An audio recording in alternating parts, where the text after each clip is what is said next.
विद्यार्थी मित्रांनो, मी शंकर अंधारे, MA भूगोल या विषयातून इयत्ता 10वी साठी भूगोल हा विषय 40 गुणांचा आहे. या 40 गुणांपैकी 20 गुण हमखास कसे मिळतील यासाठी मासून संस्था एक व्हिडिओ सिरीज तयार करत आहे. त्या व्हिडिओ सिरीज मधलाच हा पहिला भाग आपण पाहत आहोत. प्रश्न पहिल्यामध्ये 3 उपप्रश्न आहेत. एक अचूक पर्याय निवडून विधाने पूर्ण करा, अचूक सहसंबंध ओळखा आणि साखळी बनवा आणि अचूक गट ओळखा. या 3 प्रकारापैकी कोणताही एक प्रकार परीक्षेला विचारला जातो. यामध्ये मागच्या व्हिडिओमध्ये आपण अचूक पर्याय निवडून विधाने पूर्ण करा हा भाग पाहिलेला आहे. आता आपण या व्हिडिओमध्ये अचूक सहसंबंध ओळखा आणि साखळी कशी बनवली जाते हे आज आपण पाहणार आहोत. हा देखील 4 गुणांसाठीच हा प्रश्न आहे. त्यामध्ये एक उदाहरण बघू. पहिला आपण या प्रश्नामध्ये असे 3 कॉलम दिसत आहेत तुम्हाला, अ गट, ब गट आणि क गट. तर हा प्रश्न सोडवताना काय करायचं की पहिल्यांदा अ गटातल्या सगळ्या जे काही घटक आहेत ते वाचून घ्यायचे. पहिल्या घटकामध्ये भारत, ब्राझील, वर्षावन आणि पानझडी वन आहेत. दुसऱ्या ब गटामध्ये दक्षिण पश्चिम व उत्तर गोलार्ध आहे, अमेझॉन नदीचं खोरं आहे. क 1000 ते 2000 मिलीमीटर पर्जन्य आहे आणि ड पूर्व उत्तर गोलार्ध आहे. यामध्ये क गटामध्ये 1 जगाचे कॉफी पॉट, मसाल्याचे पदार्थासाठी प्रसिद्ध, उन्हाळ्यात पाने गळतात आणि 4 सेलवॉच. हे 3ही कॉलम प्रॉपरली वाचून घ्यायचे. आता आपल्याला सोडवायचंय. पहिला जो आहे भारत, या भारताशी ब गटातला कोणता भाग जुळेल? तर आपल्याला माहिती आहे भारत हा पूर्व आणि उत्तर गोलार्धात आहे. म्हणजे हा अ गटात भारत ब गटाशी कोणत्या भागाशी जुळतोय? पूर्व आणि उत्तर गोलार्ध. आता हाच तिसऱ्या कुठल्या गटासाठी जुळतोय? तिसऱ्या गटातल्या कशासाठी जुळतोय? तर तो जुळेल मसाल्याच्या पदार्थासाठी. म्हणजे याचं उत्तर कसं येईल बघा. 1 ब गटामध्ये ड आणि इकडे 2. त्याचं उत्तर आपल्याला अशा पद्धतीने लिहावं लागणार आहे. ठीक आहे, पहिला जुळवला आपण भारत. आता आपण दुसरा भाग ब्राझील बघूया.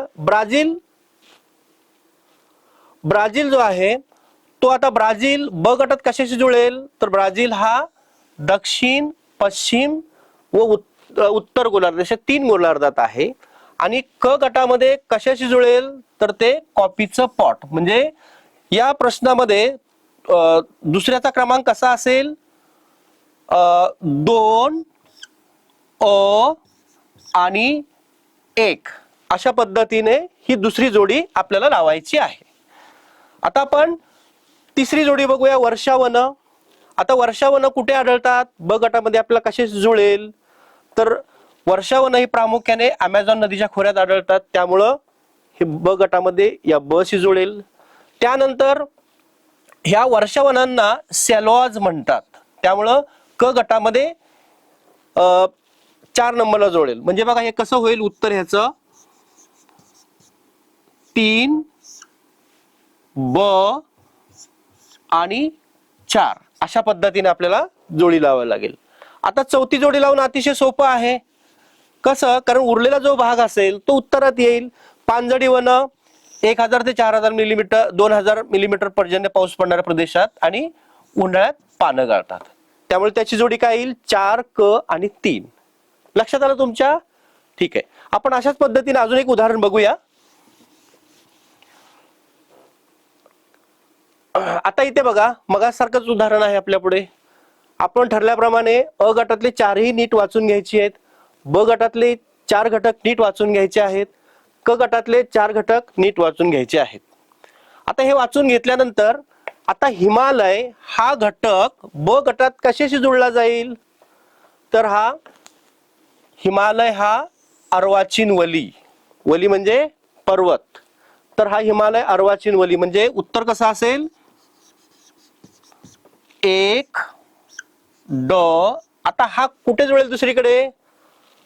क गटामध्ये. तर हा जुळेल आशिया खंडातील प्रमुख पर्वत प्रणाली. म्हणजे हे उत्तर येईल 1 ड 2. समजलं? आता आपण दुसरा बघूया. ब्राझील मधील सदाहरित वन हे कशाशी ब गटात कशाशी जुळेल? दलदलीशी जुळेल का? नाही. अरवलीवर त्याशी जुळणारच नाही. मानसरोवर जर उगम पावते त्याशी जुळणार नाही. मग जुळेल कशाशी आता? तर ती जुळेल जगाची फुफ्फुसे. बरोबर. ब्राझील मधील जी साधारित वर्षावनं आहेत त्यांना जगाची फुफ्फुसं म्हणतात, कारण का मोठ्या प्रमाणावरती कार्बन डायऑक्साईड शोषून घेतात आणि ऑक्सिजन सोडतात, त्यामुळे त्याला जगाची फुफ्फुसं असं म्हटलं जात आहे. त्यानंतर हे आता क गटात कशाशी जुळलं जाईल? तर इकडे बघा, मोठ्या प्रमाणावरती प्राणवायू उपलब्ध. मग याचं उत्तर कसं येईल? 2 अ आणि 3. ठीक आहे. आता आपण तिसरं जे आहे याच्यातलं तो बघूया, सतलज नदी. आता सतलज नदी कशाशी जुळेल याच्याशी? तर सतलज नदी मानसरोवराजवळ उगम पावते आणि ती सिंधूची उपनदी आहे. म्हणजे कसं येईल ते? 3 ब आणि 1. आता उरलेला भाग जो उरलेला ते ऑटोमॅटिक चौथी जोडी उरलेली असेल. 4 दलदलीचा प्रदेश आणि त्या दलदलीच्या प्रदेशात ॲनाकोंडा हा साप मोठ्या प्रमाणावरती आढळतो. त्याचं कसं असेल मग उत्तर? 4 क आणि 4. लक्षात आलं सर्वांना हे? तर अशा पद्धतीने हा प्रश्न प्रकार आला तर तुम्हाला तिन्ही गट नीट वाचायचे. पहिला गट पहिला प्रश्न दुसऱ्याशी कुठे जुळतो, दुसरा तिसऱ्याशी कुठे जुळतो, हे नीट विचार करून लिहायचं आहे. विद्यार्थी मित्रांनो, प्रश्न पहिल्यामध्ये अचूक पर्याय निवडून विधाने पूर्ण लिहा हा एक प्रश्न प्रकार आहे. अचूक सहसंबंध ओळखा व साखळी बनवा हा एक प्रश्न प्रकार आहे. आणि अचूक गट ओळखा हा एक प्रश्न प्रकार आहे. बोर्डाच्या प्रश्नपत्रिकेमध्ये या 3 पैकी कोणताही एक प्रकार विचारला जातो, त्यामुळे आपल्याला तिन्ही घटकांची प्रॅक्टिस होणं आवश्यक आहे. त्यापैकी आज आपण अचूक गट ओळखा हा भाग बघूया. अचूक गट ओळखा याच्यामध्ये हा प्रश्न 4 गुणांसाठी आहे. या प्रश्न प्रकार कशा पद्धतीचा असतो तो आपण बघूया. या ठिकाणी एक उदाहरण दिलेलं आहे की ब्राझीलच्या वायव्येकडून आग्नेयेकडे जाताना आढळणाऱ्या प्राकृतिक रचनांचा क्रम ओळखायचा आपला अचूक. आता या ठिकाणी 3 गट दिलेले आहेत. हे पहिला गट दिलाय पॅराना नदीचं खोरं, गियाना उच्चभूमी, ब्राझील उच्चभूमी. गियाना उच्चभूमी, अमेझॉन नदीचं खोरं आणि ब्राझील उच्चभूमी. पॅराना नदीचं खोरं, ब्राझील उच्चभूमी आणि गियाना उच्चभूमी. या 3 गटापैकी कोणता तरी एक पर्याय बरोबर आहे. तर आता या प्रश्न समजून घेण्यासाठी आपण नकाशावरती जाऊया. या ठिकाणी नकाशा दिलेला आहे, त्याचबरोबर दिशा पण आहेत बाजूला. आता आपल्याला काय विचारलंय? ब्राझीलच्या वायव्येकडून. आता या ठिकाणी या नकाशामध्ये हे दिशा चक्र आपण सेंटरला ठेवलं तर ते दिशा चक्र अशा पद्धतीचं जाईल. ठीक आहे. आणि ह्या झाले उत्तर दिशा, ही दक्षिण दिशा इकडे बघतोय आपण, आणि ही दिशा जी आहे ही वायव्य आणि ही आग्नेय दिशा आली. लक्षात येतंय? आता वायव्येकडून आग्नेयेकडे जाताना काय काय क्रमवार आहे? हे K2 इथे आहे, सॉरी पिको दी नेब्लिना,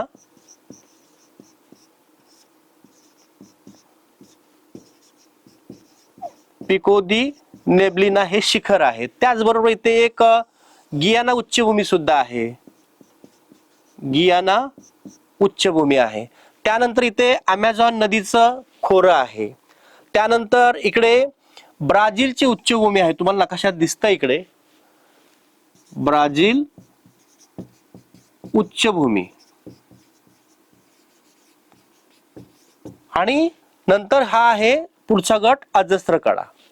तर आता आपल्याला ह्यापैकी कुठलेही 3 विचारले. आता पाहिलं तर आपण गियाना उच्चभूमी, पिको दी नेब्लिना, अमेझॉन नदीचं खोरं, ब्राझील उच्चभूमी, अजस्त्र कडा हे खरं तर एका लाईन मध्ये 5 घटक आहेत. त्यापैकी कुठलेही 3 विचारले जातात, तेच आपल्याला शोधायचे आहेत. मला वाटतं या नकाशावरती आपण पाहिलेलं आहे, त्यामुळं आता आपल्या मगाशी विचारलेल्या प्रश्नाचं उत्तर कोणतं आहे ते आपल्याला नक्कीच शोधता येईल. बघा इकडे मगाशी बघितलं आपण गियाना उच्चभूमी होती, त्यानंतर खाली आलो आपण अमेझॉन नदीचं खोरं होतं आणि नंतर खाली ब्राझीलची उच्चभूमी होती. त्यामुळं या प्रश्नामध्ये हा जो पर्याय आहे हा पर्याय बरोबर आहे.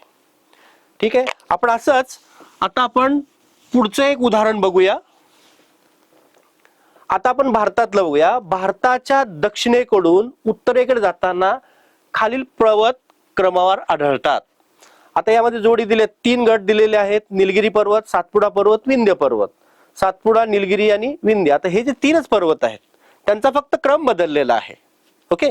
आता तो बरोबर क्रम कोणता आहे हे समजून घेण्यासाठी आपण नकाशावरती जाऊया. नकाशाच्या साहाय्याने हे समजून घेऊया, त्यामुळे आपल्याला ओळखणं सोपं होईल. आता इकडे दिशा पण बघा. दक्षिणेकडून आपण आता कुठे जातोय? उत्तरेकडे जातोय. दक्षिणेकडनं आपण गेलो तर इथे हा निलगिरी आहे. त्यानंतर पुढे आपण असंच आलो इकडे, इथे हा सातपुडा पर्वत आहे असा हा. त्याच्याच वरती हा इकडे लागून विंध्य पर्वत आहे. मग मगाशी आपल्या या 3 मध्ये जो क्रम विचारला होता तो कोणता क्रम बरोबर आहे बघा बरं. आता दक्षिणेकडून उत्तरेकडे गेलो तर काय येईल? पहिला निलगिरी येईल, त्यानंतर सातपुडा येईल आणि त्यानंतर पुढे विंध्य येईल. तर हा क्रम योग्य असायला पाहिजे होता. अशा प्रश्नांचा सराव करायचा असेल आपल्याला तर आपल्याला नकाशे नीट बघावे लागतात. तुमच्या लक्षात आलं असेल. आणि तुम्ही जेव्हा या प्रश्नाची तयारी करत आहात त्याच वेळेस तुमचं नकाशात जे काही घटक भरायचे असतात, नकाशा वाचायचा असतो, याही गोष्टीची तयारी होते. हे तुमच्या लक्षात येतंय का? त्याचबरोबर हे काही जे आता प्रश्न नकाशे बघता आहात त्यामध्ये तुम्हाला एका वाक्यात उत्तर असतील, चुकीची जोडी ओळखा असेल, चूक की बरोबर असेल, गाळलेल्या जागा असतील, त्याही प्रश्नांची तयारी होत आहे. त्यामुळं नकाशे तुम्ही नीट बघायचे आहेत.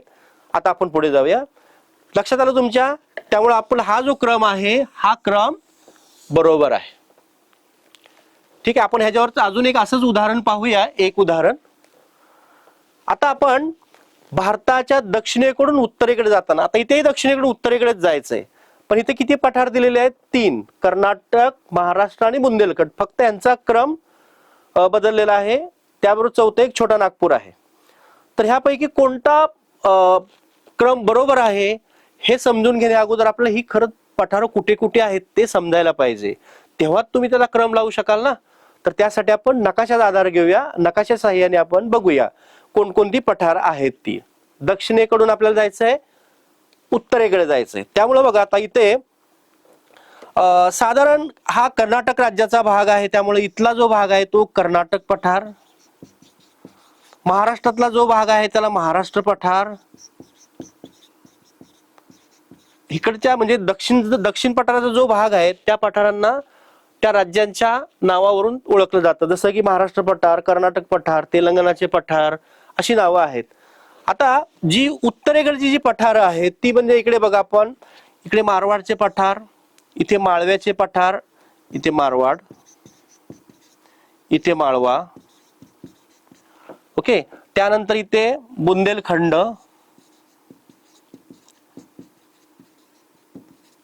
इथे आहे बागेलखंड आणि इकडे आहे छोटा नागपूर. ही अशी पठारांची साखळी आहे इथे. आता लक्षात घ्या, आपला प्रश्न बघायचा दक्षिणेकडून उत्तरे कोणती पठार आहेत ते तर आपण शोधूयाच. शिवाय कधी कधी तुम्हाला असाही वायव्येकडून असाही क्रम विचारला जाईल, त्यावेळेस तुमच्या ते लक्षात असायला पाहिजे. कधी कधी असा विचारलेला आहे तर कधी कधी आग्नेयेकडून वायव्येकडे कसा क्रम असेल तो विचारला जाईल. आता विचारलेला आपल्याला दक्षिणेकडून उत्तरेकडे, कधी कधी उत्तरेकडून दक्षिणेकडे असाही क्रम असेल. मला वाटतं आपण या पठारांचं स्थान कुठे आहे हे आपण पहिल्यांदा समजून घेतलं पाहिजे. हे समजलं की आपल्याला पुढचं उत्तर अगदी अचूक शोधता येईल. चला तर मग बघूया आपण आपल्या ह्या प्रश्नाचं उत्तर कोणतं अचूक आहे. तर बघितलं आपण, कर्नाटक आपल्या दक्षिणेला आहे, कर्नाटकच्या उत्तरेला महाराष्ट्र आणि महाराष्ट्राच्या उत्तरेला बुंदेलखंड पठार आहे. त्यामुळं अ हा पर्याय योग्य आहे. आपण एक अजून बघूया असंच एक उदाहरण. आता आपण ब्राझीलकडे जाऊया पुन्हा एकदा. ब्राझीलकडे, ब्राझीलच्या उत्तरेकडून दक्षिणेकडे जाताना खालील राज्य क्रमावर आढळतात. त्यासाठी आपल्याला काय पाहिजे? ब्राझीलची राज्य माहिती पाहिजे, तेव्हा आपला क्रम लावता येईल. ठीक आहे. आपण ब्राझीलचा राज्याचा नकाशा बघूया. इकडे दिशा पण येत आहेत. आता इकडे आमापा इथे राज्य आहे, पारा इथे राज्य आहे आणि कुठलं पाराणा, हे 3 राज्य विचारली होती ना आपल्याला. इथे आमापा, इथे पारा आणि इथे पाराना, ह्या 3 राज्यांचा क्रम विचारला होता. कसा आपल्याला दक्षिणेकडून उत्तरेकडून दक्षिणेकडे जाताना. मग काय क्रम योग्य पाहिजे आपला? काय क्रम पाहिजे योग्य? आमापा, आमापा नंतर पारा, पारा नंतर पाराना, असा हा क्रम योग्य आहे. तर आता आपण हा कोणता क्रम योग्य आहे तो आपण बघूया. नकाशातून बघितला होता, आता उत्तर बघूया आपण याचं. बघा, आमापा, पारा आणि पाराना हा क्रम योग्य आहे. विद्यार्थी मित्रांनो, तुमच्या लक्षात आलं असेल की अशा प्रकारच्या प्रश्नाचा सराव करायचा असेल तुम्हाला तर नकाशाचा आधार घेतला पाहिजे. तुम्ही पाठांतर करून ह्या प्रश्नांची उत्तरं देता येत नाहीत, लक्षात घ्या.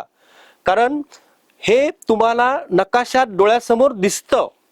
एकदा नकाशा डोळ्यासमोर ठेवल्यामुळं तुमचा हा गट पण तयार होतो. त्यानंतर पुढे एक प्रश्न प्रकार आहे, साखळी बनवा, त्यासाठी सुद्धा उपयोगी होतो. नकाशात घटक भरा, नकाशा वाचन, ह्या बहुअंगी याचा फायदा होतो, लक्षात घ्या. आपण फक्त एवढ्या प्रश्नासाठी तयारी करत नाही आहोत, आपली 3-4 गोष्टीची तयारी ऑटोमॅटिक होते. त्यामुळे तुम्ही नकाशाचं बारकाईने निरीक्षण करा.